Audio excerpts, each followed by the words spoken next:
নিজ দলের বর্ষিয়ান শীর্ষ নেতা সুব্রহ্মণ্যম স্বামীর পর এবার প্রধানমন্ত্রী নরেন্দ্র মোদীর বিরুদ্ধে বিস্ফোরক অভিযোগ আনলেন তারই একসময়ের ঘনিষ্ঠ সাংবাদিক হিন্দুত্ববাদী লেখিকা মধু পূর্ণিমা কিশোয়ার।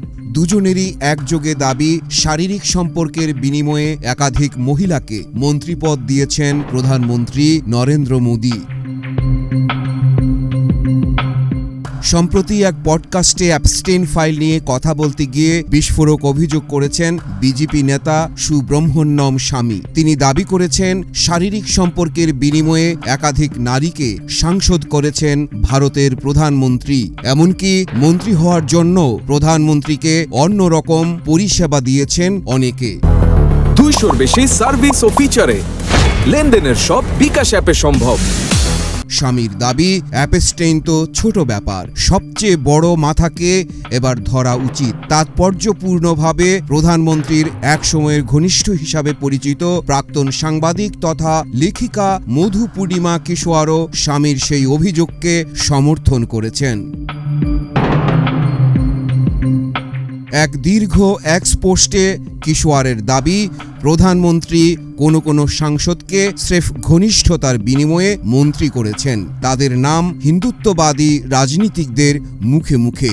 এমনকি হরদীপ সিং পুরী, এস জয়শঙ্কররা যখন মন্ত্রী হলেন তখনও অনেকের মুখেই শোনা গিয়েছিল যে তারা প্রধানমন্ত্রীকে স্পেশাল সার্ভিসের ব্যবস্থা করে দিয়েছেন।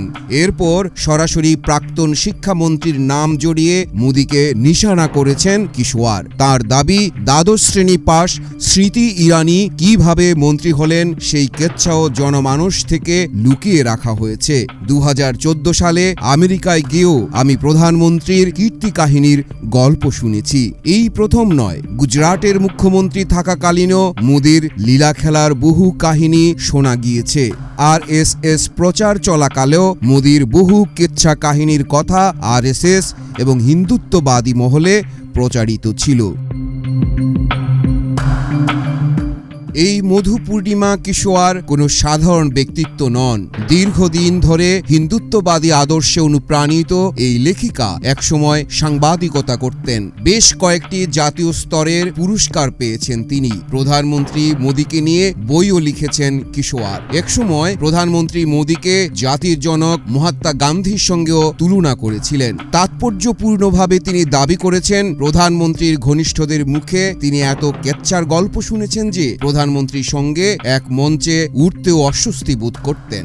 যদিও প্রধানমন্ত্রী সম্পর্কে এহেন অভিযোগের সপক্ষে কোনো প্রমাণ ওই লেখিকা দেননি। প্রধানমন্ত্রীর দপ্তরের তরফেও এ নিয়ে কোনো প্রতিক্রিয়া এখনো মেলেনি।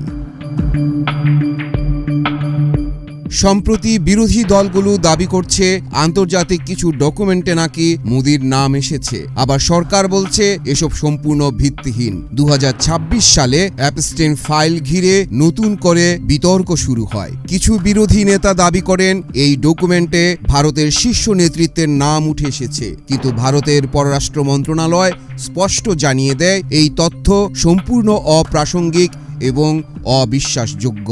এর আগেও বিভিন্ন সময়ে মোদী সরকারের মন্ত্রীদের বিরুদ্ধে যৌন হয়রানির অভিযোগ উঠেছে। যেমন মি টু আন্দোলনের সময় এক মন্ত্রী পদত্যাগও করেছিলেন। পাশাপাশি তাদের কিছু রাজনৈতিক মিত্রদের বিরুদ্ধেও গুরুতর অভিযোগ ওঠে, যা নির্বাচনের সময় বড় ইস্যু হয়ে দাঁড়ায়।